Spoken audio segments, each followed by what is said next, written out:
So let's talk about sleeves. I've got my girl's little puff sleeve here and my boy's sleeve.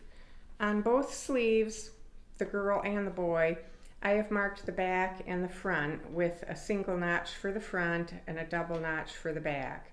There's not notch marks on the pattern pieces because there's nothing to match the notches up to. It just is a way to indicate front and back. And in between, at the cap of the sleeve, whether it's the boys or the boys will have a little bit of ease put into the cap of the sleeve, and we'll talk about that when we work on the boys' sleeve. On the girl's sleeve, I've put my 3 rows of gathering stitches in, and I don't know that you can see them, but I typically do 3 rows of gathering stitches because I find that it makes prettier gathers than if I do just 2. I'll stitch 1 row at 1/8 of an inch, 1 row at 1/4 of an inch, and a 3rd row at 3/8 of an inch. That way you've got 1 row in the seam allowance, 1 row outside the seam allowance, and 1 that will be approximately on the seam allowance, depending on how accurate you are. And again, these go just along the capped portion of the sleeve. With the girl's puffed sleeve, you want the gathers to remain at the cap, and even down below you want them to remain just on what would be the top facing. We don't need gathers underneath our arms. So again, I've done the 3 rows of gathering stitches at the bottom. With the girls, you can see in your pattern that there are 2 different pieces to cut your little bias band for the bottom of the sleeve out of. And there's a reason for that. It depends on whether you are going to do flat construction or traditional construction where you sew up the side seam first and then sew the sleeve into its shape and then set the sleeve into the garment. So this little top is a 6-month size, and again it's very small, so I have opted to do the flat construction of putting the sleeve in. So you want to align your cut edge of the bias band with the cut edge of the lower edge of the seam. I've pulled my gathering stitches up so that the bias band fits, but you can see the gathers are concentrated in the center of the sleeve, and I'll just sew this on with a 1/4 inch seam allowance. I put my 1/4 inch stitching foot on the machine because I find that really helps me be more accurate with my stitching.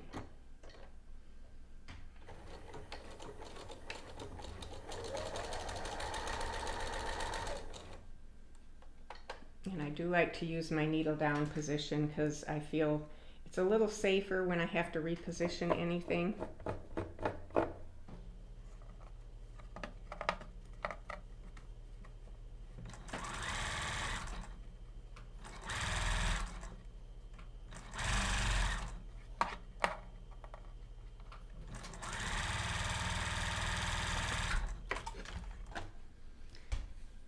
So the sleeve bias band has been stitched on, and you can see again the gather concentration is right in the center of the sleeve where it should be. At this point, I'm going to press the seam allowance towards the bias band, and you can remove the gathering threads, or you can leave them in if you don't mind them in. I usually just pull them out, and then they're out of the way. I don't like more threads than I need hanging around. And then you are ready to apply this sleeve to the blouse.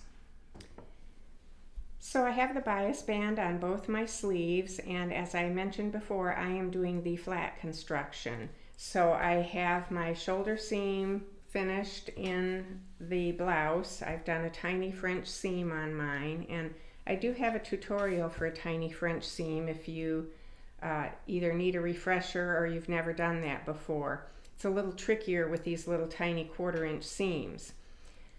Now I'm going to fold this together to find the center point because that's where I want my shoulder seam to be, at that center point. And I'm going to pin the shoulder seam to the center point of the sleeve. I do have my sleeves marked front and back, and you can see this is the 2 notches for the back, so this is the back. Then I will pin the back edge of the blouse and the sleeve together, and I pin up to the gathering stitches, and then when I reach the gathering stitches, I like to push them out of the way, stick a pin in, and then you want to make sure that you're only pulling the threads on the wrong side of the sleeve here. And I just pull them up until the length of the gathers matches the length that you're sewing the sleeve in, and then repeat that for the front of the sleeve, and then we're ready to sew in that 1/4 inch seam. So both my sleeves are in. I do a quick visual check to make sure that I like the way that the gathers are distributed at the cap of the sleeve, and I do. And if that's the case, then I go ahead and I pull out my gathering stitches, which you can leave them in or pull them out. You will need to pull out the one that's outside of the seam allowance. And then finish off that armhole seam, whichever method you prefer, and then after that you're going to be ready to put your right sides together, and you can either do right sides together and stitch your seam, or if you're going to do a French seam, obviously you would start with your wrong sides together and stitch, you know, the seams wrong side together, and then right sides together. So whichever method you prefer to use for your seam finish will determine whether you sew it together with the wrong sides or the right sides first. But after finishing off the seam allowance in the sleeve seam, then you can go ahead and stitch your side seam together. With the sleeve seam completed, if you've done the boys version, your sleeve is already finished. But if you're doing the little girls version and you've got the bias band here, the last step on the sleeve is to fold this bias band in half so that the cut edges meet, and then fold it over again, and this folded edge will meet your seam line if everything's been stitched accurately. So with a 1/4 inch seam allowance and a 1/4 inch folding under each time, you end up with a tiny little 1/4 inch bias band, which is really pretty. If you prefer to do the sleeve in the round, you would cut the parallelogram type bias band, and then to put your right sides together, you need to twist it a little bit so that you get your flat edges even. And then you would stitch this along here with, I usually shorten my stitch length to about a 1.5. And again, you just want a 1/4 inch seam allowance.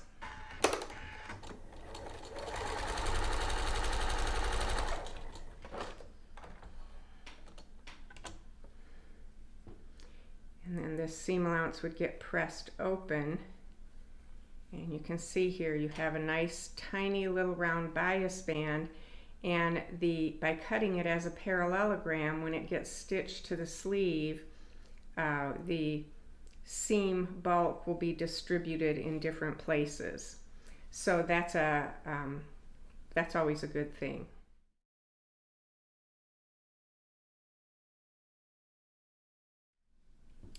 So let's talk about the boys' sleeves now.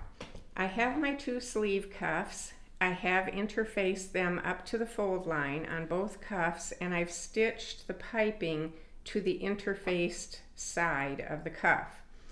Now, the next step, attaching the cuff to the sleeve, you do have a couple options. One option is the completely machine sewn option, and that would be to stitch the cuff to the wrong side of the sleeve, and then you would press that seam allowance towards the cuff.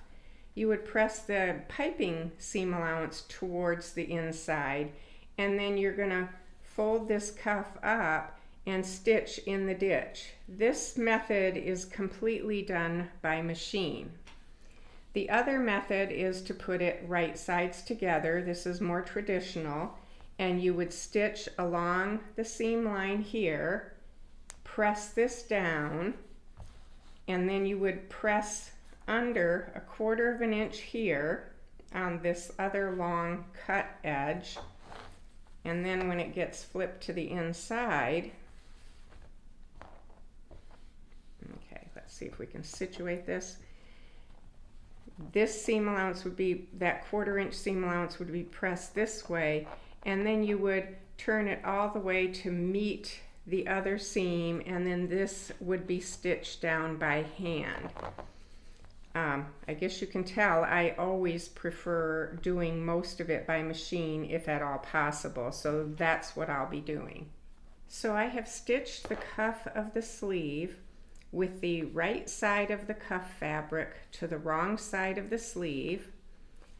I then press the seam allowance towards the sleeve cuff, and now I am bringing the cuff up over the front so that it just meets that stitching line.